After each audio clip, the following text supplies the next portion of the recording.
Alors bonjour tout le monde, bonjour fans de boxe, j'espère que vous allez bien.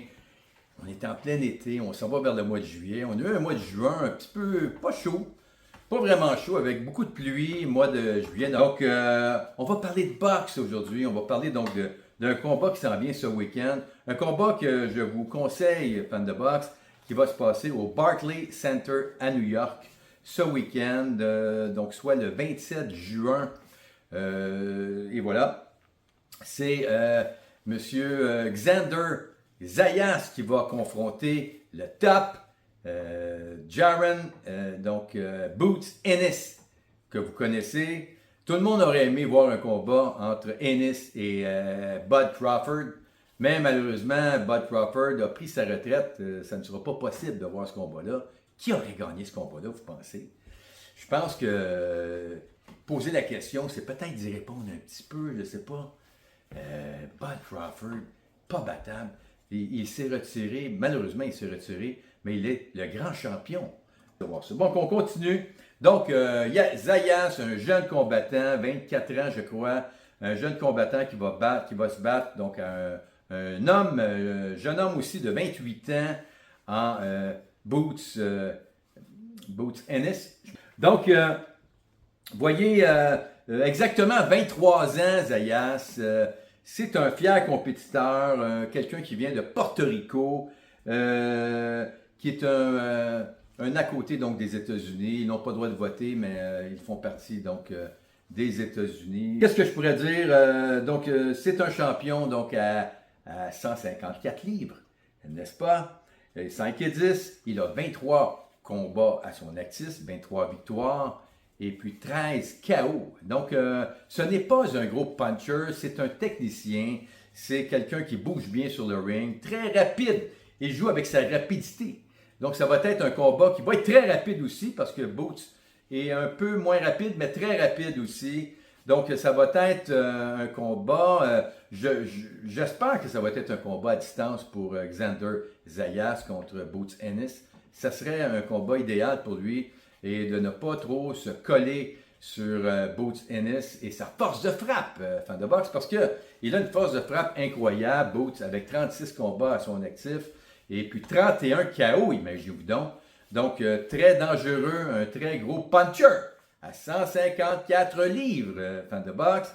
Donc, à ne pas manquer, donc les deux ont une allonge de 6 pieds 2, en fait, de longueur. Je crois que c'est 188. C'est ce que je pense, je vous dis ça sous toute réserve, mais c'est ça. C'est une très grande allonge, les deux. Donc, un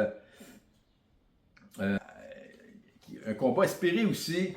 Vous savez que Xander Zayas a joué dans Match-Up Combat version 2026 contre Josh Kelly. Et donc, et voilà, c'était un des combats sélectionnés. Un combat que vous avez fortement voté d'ailleurs pour. Il va y avoir, vous savez, environ 20 combats qui vont être présentés sur 4 semaines. La 5e semaine, vous le savez, c'est la série éliminatoire des champions, ceux qui ont gagné le Boxing Club Award. Il y a 4 Boxing Club Awards qui vont être attribués au complet. Puis il y en a déjà 2 qui ont été attribués. Donc ça promet énormément, fans de boxe. Ça promet énormément. Donc, ce jeu-là, Match-Up Combat version 2026, et c'est présenté à travers le monde. On sait New York, Londres, Paris, Kinshasa, aussi Mexico, Montréal et plusieurs autres villes donc dans le monde. Et puis, ben, regardez, on a du plaisir avec ce jeu-là qui se passe toujours au début de l'été. Je vais continuer.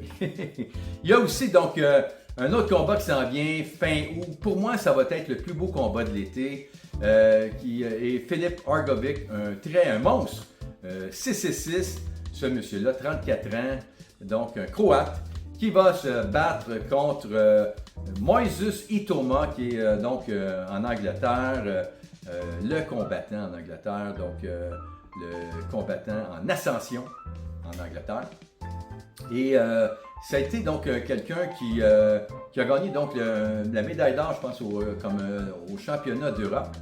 Et pour Itoma, ce n'est pas n'importe qui. Vous voyez, c'est quelqu'un qui a fait ses preuves avant de s'en aller en professionnel. Il s'est en allé en professionnel en 2023, ce monsieur-là. Donc, et c'est un southpaw, c'est un gaucher.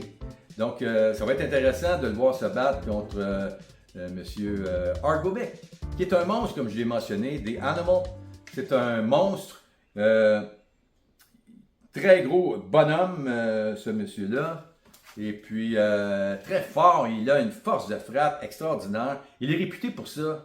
Et puis, Itoma, lui, il est réputé pour sa vitesse et aussi sa force de frappe. Écoutez, c'est quelqu'un qui a à peu près toujours fini ses combats au premier round. Et il a en tout, donc, dans toute sa carrière professionnelle, 60 minutes sur un ring. 60 minutes sur un ring. Imaginez-vous donc. Ce n'est pas beaucoup. Il finit à peu près toujours ses combattants au premier round.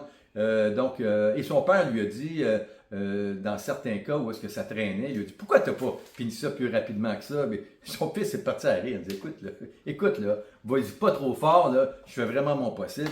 Donc, et voilà, son père, c'est un Nigérien, sa mère,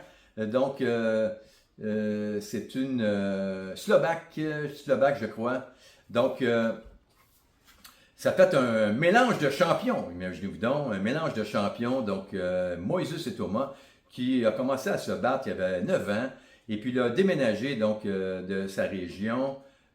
Pourquoi? Parce que il y avait beaucoup de racisme là-bas, et puis ils se sont dit, sa femme et son mari, on va aller faire un tour, donc on va aller vivre en Angleterre. Donc, ils se sont installés à Chatham, dans cette ville en Angleterre, où est-ce qu'il brille depuis ce temps-là, donc depuis ses débuts amateurs. Donc, il est maintenant en pro depuis 2023, comme j'ai mentionné. Donc, c'est une révélation. Son manager, on sait, c'est Queensberry, Frank Warren. Donc, qu'on aime beaucoup, Frank Warren. Et puis, que j'ai eu aussi comme ami Facebook, Frank Warren. Très fier, donc, de Moïse Itoma. Et aussi, très fier aussi de son entraîneur, son coach, Ben Davison, que j'adore. Vous savez qu'il a aidé énormément Tyson Fury, donc dans le premier combat. Et aussi son retour à la boxe, son premier retour à la boxe, donc contre Deontay Wilder. Vous vous souvenez du premier combat, de la trilogie aussi. Mais le premier combat a été, pour moi, le plus spectaculaire. Écoutez, au 12e round, il s'est écroulé vers la fin du combat, Tyson Fury. Il s'est relevé. Personne n'aurait pensé qu'il se serait levé. Il s'est relevé et il a fini le combat très fort. Et tout le monde avait dit qu'au niveau technique, il avait remporté ce combat-là contre Deontay Wilder, qui est un puncher, vous savez, un des plus grands punchers du circuit de la boxe professionnelle. Donc, et voilà, fan de boxe.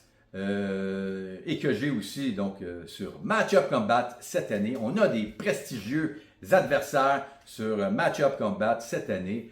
Donc, et voilà pour les combats. Je vous dis, le combat donc entre Hrgovic et Itoma, pour moi, le meilleur combat de l'été, fan de boxe.